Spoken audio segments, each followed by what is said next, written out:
तो हेलो दोस्तों, आपका स्वागत है Shri Shyam class YouTube channel पर। तो मैं लेके आया हूँ आपके लिए आज का नया टॉपिक, जिसके अंदर आपको इतिहास के अंदर आपको मैं 1857 की क्रांति और उसके विद्रोह के बारे में आपको बताने जाऊँगा, जिसके अंदर क्या क्या हुआ था, क्रांति के समय कौन था और इसके महारानी कौन थी ब्रिटेन की।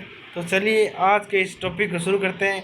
ये टॉपिक आपके आने वाले एग्ज़ाम CET 10+2 और ग्रेजुएशन लेवल वाली है। तो इस टॉपिक को स्टार्ट करते हैं। तो चलिए, तो 1857 की क्रांति के अंदर आपको सबसे पहले आपको एक चीज़ याद रखनी है, क्रांति के समय कौन कौन था। तो क्रांति के समय सबसे पहले ब्रिटेन की महारानी कौन थी? ब्रिटेन की महारानी विक्टोरिया थी। कौन थी? ब्रिटेन की महारानी विक्टोरिया। प्रधानमंत्री कौन था? तो प्रधानमंत्री था भाई लॉर्ड पामस्टन। लॉर्ड पामस्टन था। और भारत के गवर्नर जनरल कौन थे? तो लॉर्ड कैनिंग जो है वो भारत के गवर्नर जनरल थे। और राजस्थान के एजीजी कौन थे? तो वो थे हमारे जॉर्ज पैट्रिक लॉरेंस। ठीक है, तो कौन थे? तो जॉर्ज पैट्रिक लॉरेंस थे। तो क्रांति के समय तत्कालीन कारण क्या था? तो तत्कालीन कारण आपको पूछे तो आप बता देना इसके अंदर तत्कालीन क्या कारण था। तत्कालीन कारण सबसे मोस्ट इम्पोर्टेंट है एनफील्ड राइफल और ब्राउन बेस राइफल थी। ये सबसे महत्वपूर्ण है। ये इसी राइफल के कारण जो है, इसके अंदर जो है वो अंग्रेज़ों ने ब्राउन बेस राइफल के स्थान पर एनफील्ड राइफल जो है का प्रयोग शुरू कर दिया था, जिसके कारतूस में गाय और सूअर की चर्बी का प्रयोग होता था इसके अंदर। इस कारण जो है हिंदू जो है गाय को माता मानते थे, सूअर जो है मुसलमान जो है सूअर से नफरत करते थे, इसलिए ये विद्रोह जो है छिड़ गया था बहुत खतरनाक तरीके से। तो और देखते हैं, तो अंग्रेज़ों ने ब्राउन बेस राइफल ये बता दिया आपको। तो क्रांति की पहली घटना जो है कब हुई थी? याद रखना, मोस्ट इम्पोर्टेंट है ये क्रांति की। 29 मार्च 1857 को बैरकपुर छावनी बंगाल में 34वीं रेजिमेंट की सिपाही मंगल पांडे ने चर्बी लगे कारतूस के प्रयोग में से मना कर दिया था। सबसे पहले इन्होंने विद्रोह किया था। किन्होंने किया था? मंगल पांडे के द्वारा विद्रोह किया गया था। कब किया गया? तो याद रखना 29 मार्च को किया गया था। और लेफ्टिनेंट बाग और जनरल ह्यूमसन की हत्या कर दी थी इन्होंने।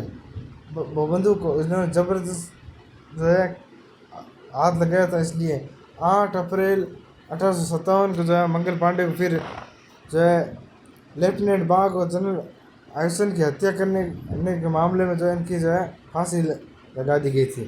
तो आगे देखते हैं, 8 अप्रैल को लगाई थी। याद रखना क्रांति की शुरुआत कब हुई थी? तो क्रांति की शुरुआत हुई थी 10 मई 1857 को हुई थी। मेरठ छावनी की 20वीं नेटिव इन्फेंट्री मतलब पैदल सेना वाले नेटिव इन्फेंट्री ने भी चर्बी वाले कारतूस के प्रयोग से मना कर दिया था। और ये याद रखना, ये कौन थे? ये अंतिम बादशाह थे। कौन थे? अंतिम मुगल बादशाह थे भारत के, बहादुर शाह जफर द्वितीय। याद रखना, ठीक है। और 11 मई 1857 को इन्होंने दिल्ली पर अधिकार कर लिया था। अंतिम मुगल बादशाह किन्होंने अधिकार कर लिया था? वहाँ पर जिन्होंने जो विद्रोह किए थे उन लोगों ने। और अंतिम मुगल बादशाह बहादुर शाह जफर द्वितीय को क्रांति का नेता घोषित कर दिया गया था।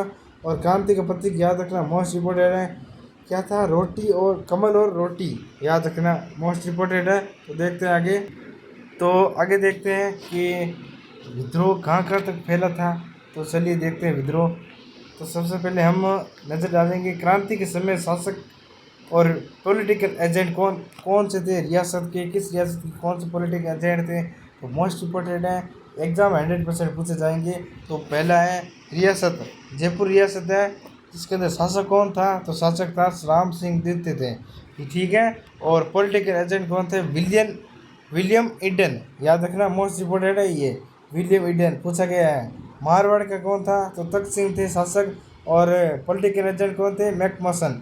और मेवाड़ के कौन थे? मेवाड़ के स्वरूप सिंह थे। मेजर सावर्स जो है इनके पॉलिटिकल एजेंट थे। और बीकानेर के कौन थे? तो बीकानेर के सरदार सिंह थे, मोस्ट इम्पोर्टेंट। याद इनमें से आपको ये सारणी पूरी याद करनी पड़ेगी, क्योंकि ये बहुत इंपॉर्टेंट है। हर बार इसके अंदर जो क्वेश्चन पूछे गए हैं। तो चलिए अगर देखते हैं बूंदी का शासक कौन था, तो महाराव राम सिंह था। कोटा के कौन थे, तो महाराव राम सिंह द्वितीय। उसमें द्वितीय याद मत करना, इसके अंदर कोटा के अंदर द्वितीय याद कर लेना। और इसके कोटा के पॉलिटिकल एजेंट कौन थे, तो मेजर बटन थे, याद रखना मेजर बटन थे। और इसके अंदर आपको एक चीज़ याद करना, सारणी वाइज लाइन वाइज टॉपिक याद कर लेना। और शाहपुरा के कौन थे, तो शाहपुरा के थे लक्ष्मण सिंह थे। कौन थे, लक्ष्मण सिंह। और भरतपुर के कौन थे, तो महाराजा जसवंत सिंह थे। पॉलिटिकल एजेंट कौन थे, मारीसन। और धौलपुर के कौन थे, तो धौलपुर के थे भगत सिंह। और सिरोही के कौन थे, शिव सिंह। पॉलिटिकल एजेंट थे जेडी हॉल। टोंक के कौन थे, नवाब वाजिदुल्ला। और अलवर के कौन थे, विनय सिंह बन्ने सिंह, इस नाम से भी जाना था। जैसलमेर के कौन थे, जैसलमेर के रणजीत सिंह थे। याद रखना, मोस्ट इम्पोर्टेंट है ये सब।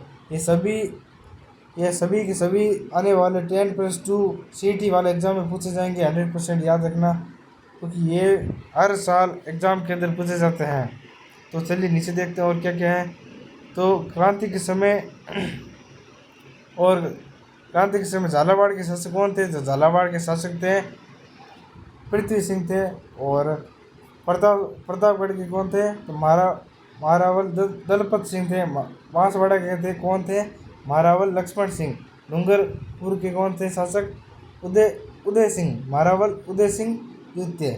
और किशनगढ़ के शासक कौन थे, तो किशनगढ़ के पृथ्वी सिंह। करौली के मदन पाल सिंह, मोस्ट इम्पोर्टेंट मदन पाल सिंह जी का पूछा गया है। और क्रांति के समय कितनी सैनिक छावनियाँ थी, तो वो भी याद कर लेना, 6 सैनिक छावनियाँ थी।